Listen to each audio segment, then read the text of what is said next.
জান্নাহ মিশকাত হাদিস নম্বর 3555 মধ্যে বলা হয়েছে, 3655 মধ্যে বলা হয়েছে, রাসূল সাল্লাল্লাহু আলাইহি সাল্লাম বলছেন 3 শ্রেণীর লোকের প্রতি জান্নাত হারাম, 3 শ্রেণীর লোকের প্রতি জান্নাত হারাম।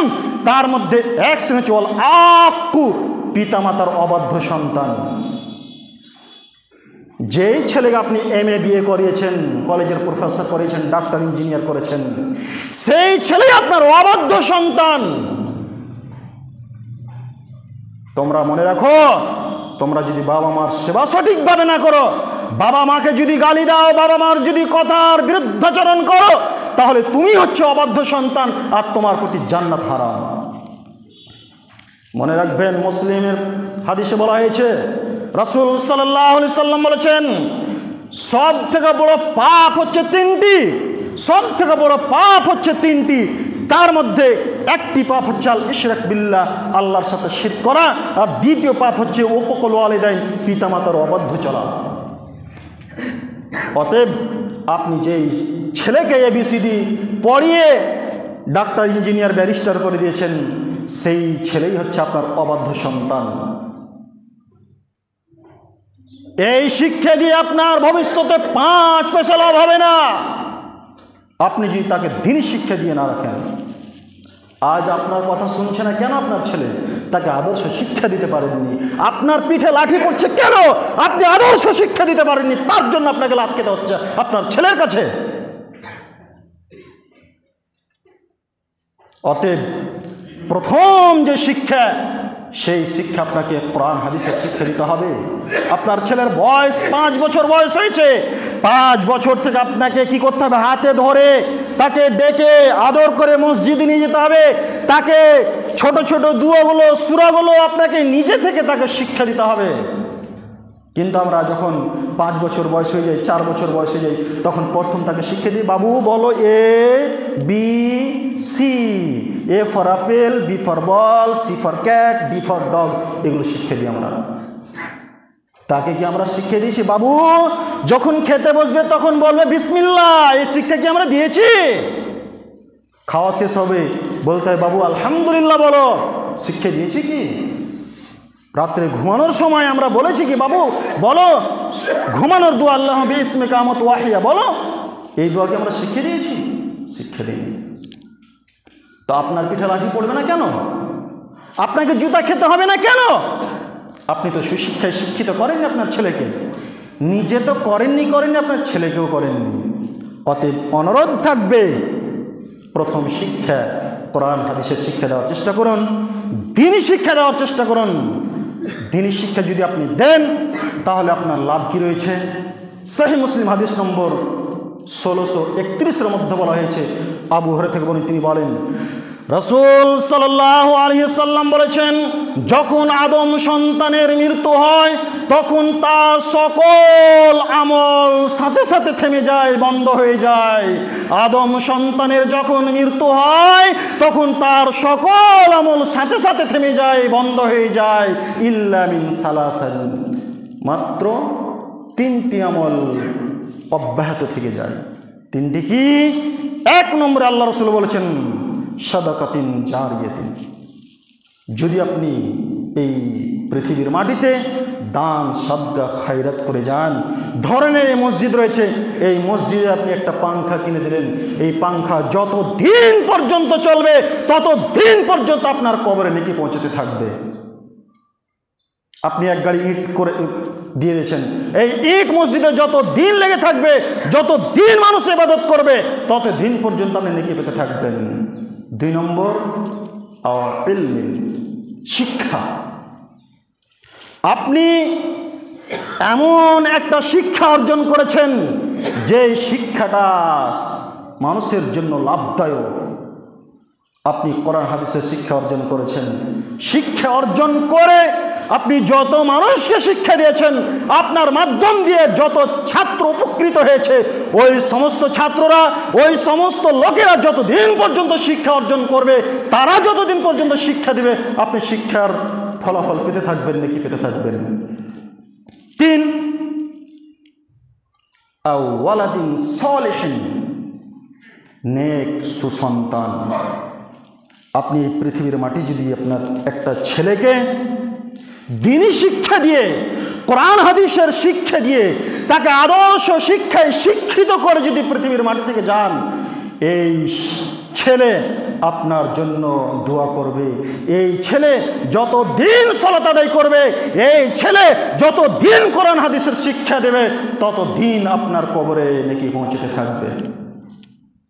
কিন্তু আপনি ওই 1500 টাকা, 1000 টাকা, 5000 টাকা খরচ করে ইংলিশ মিডিয়ামে পড়িয়ে আপনার কবরে 5 পয়সার লাভ হবে না।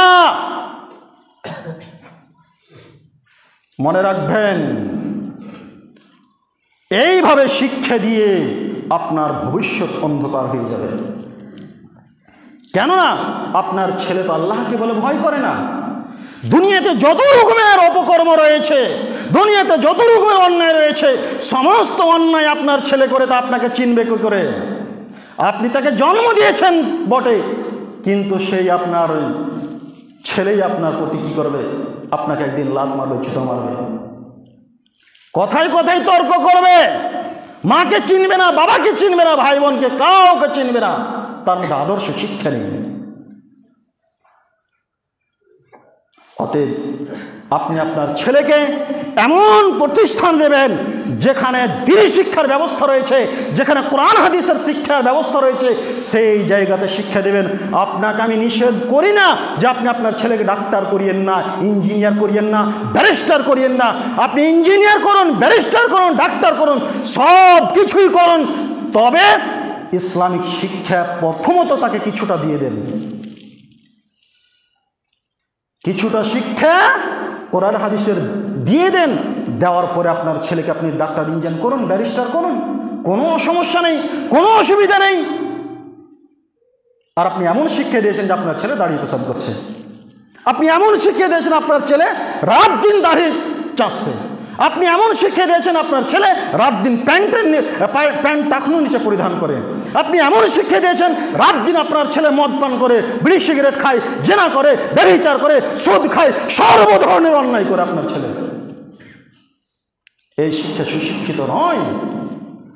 এই শিক্ষা অর্জন করে জাতির 5 পয়সা লাভ হবে না।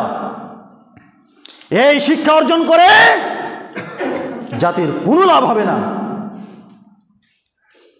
অতএব অনুরোধ থাকবে প্রত্যেক গার্জেনের কাছে, আপনার যে ছোট ছোট বাচ্চা রয়েছে, ছেলে মেয়ে রয়েছে, আপনারা কি করুন, ওই সমস্ত প্রতিষ্ঠানগুলোতে একটু তদন্ত করে, বিবেক বিবেচনা করে, যাচাই বাছাই করে ওই সমস্ত প্রতিষ্ঠানগুলোতে অ্যাডমিশন করান যেখানে দ্বীনি শিক্ষার ব্যবস্থা রয়েছে, যেখানে কোরআন হাদিসের শিক্ষার ব্যবস্থা রয়েছে।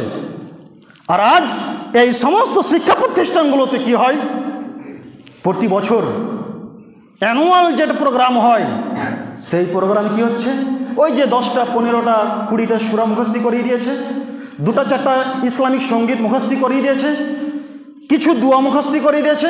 অ্যানুয়াল প্রোগ্রাম কি হচ্ছে, ওই একই স্টেজে কেরাত হচ্ছে, ড্যান্সও হচ্ছে, কেরাত হচ্ছে, ডিজে বাজছে, গান বাজনা বাজছে। বলুন, আপনি মুসলমানের ঘরে জন্ম নিয়ে, আপনি মুসলিম জাতি হয়ে আপনি কোরআন হাদিসের বেইজ্জতি করলেন কিনা? কোরআন হাদিসের অপমান করলেন কিনা? আপনাকে কে অধিকার দিয়েছে যে ওই অ্যানুয়াল প্রোগ্রামে আপনি কোরআন হাদিসের বেইজ্জতি করবেন? কেরাত চলছে, আর কেরাতের প্রোগ্রামে পরে পরে আবার নাচ গান ডান্স শুরু হয়েছে। দেখেন, যতগুলো প্রতিষ্ঠান আছে প্রায় প্রতিষ্ঠানে এই ধরনের হয়। আমি সচক্ষে দেখেছি। আমার ছেলেকে অ্যাডমিশন করেছে আল আকসা ইংলিশ একাডেমি। ওখানে ওরা প্রচার করলো যে আমাদের স্কুলে 8 পারা কোরআন মুখস্থি করা হয়, ট্রান্সলেট সহ, অনুবাদ সহ, দুয়া সূরা সমস্ত কিছু শিক্ষা দেওয়া হয়, 5 ওয়াক্ত সালাতের শিক্ষা দেওয়া হয়। প্রচার শুনে আমি গেলাম, ওখানে তদন্ত করলাম, তদন্ত করে অ্যাডমিশন করিয়ে দিলাম।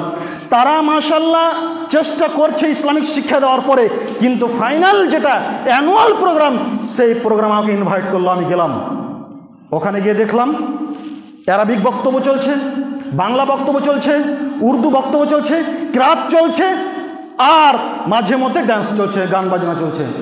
আমি সেই দিনে ডিসিশন নিয়ে ফেললাম, এই প্রতিষ্ঠান আমার ছেলেকে আর রাখবো না।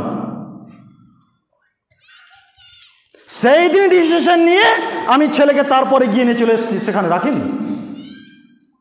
এগুলো প্রতিষ্ঠান শিক্ষা নামে কলঙ্ক। এরা কোরআন হাদিসের বেইজ্জতি করছে, কোরআন হাদিসের অপমান করছে। অতএব এই সমস্ত প্রতিষ্ঠানের কর্তৃপক্ষের কাছে অনুরোধ থাকবে, আপনারা মুসলমান, আপনারা যথেষ্ট চেষ্টা করুন। আমি আবারও বলছি, যদি আরবিকে পড়ানোর ক্ষমতা যদি আপনাদের না থাকে, কোরআন হাদিসকে বিভিন্ন ভাষায় পৌঁছে দেওয়া হয়েছে, বাংলা, ইংলিশ আর হিন্দি, সব ভাষাতেই।